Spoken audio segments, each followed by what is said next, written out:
ओम श्री भगवत वासुदेवाय नमः। राधे राधे, जय श्रीमन नारायण।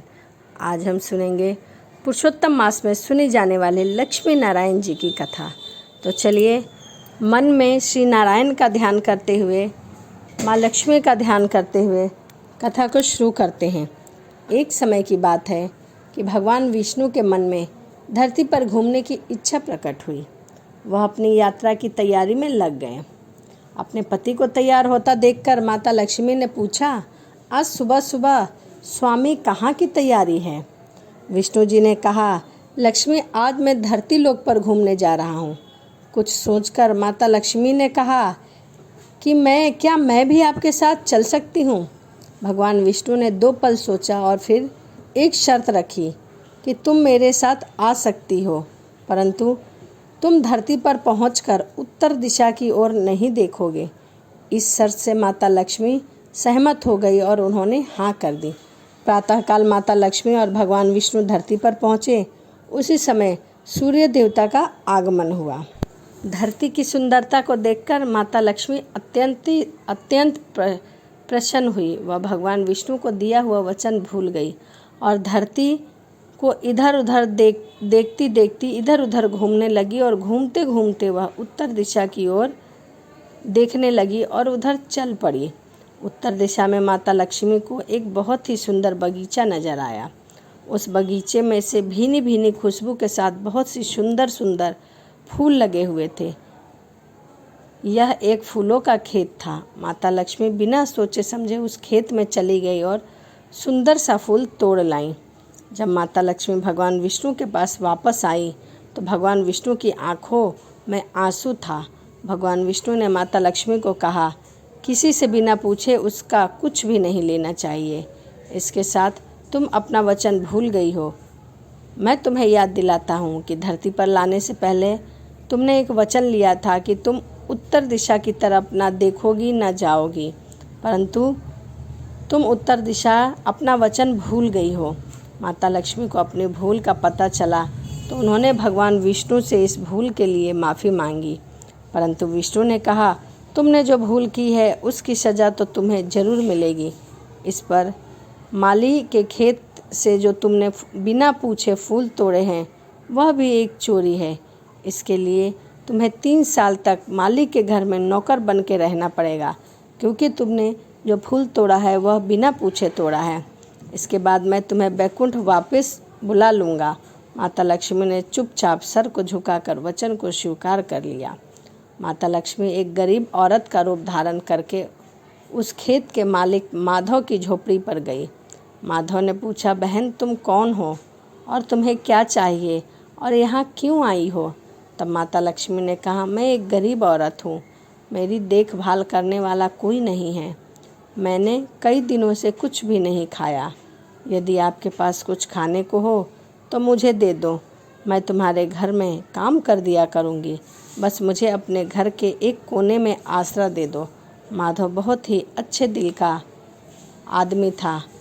उसे उस गरीब औरत पर दया आ गई, लेकिन उसने कहा, बहन मैं तो बहुत ही गरीब हूँ, मेरी कमाई से मेरे घर का खर्च मुश्किल से चलता है, लेकिन अगर मेरी 3 की जगह 4 बेटियाँ होती तो भी मैं गुजारा कर लेता।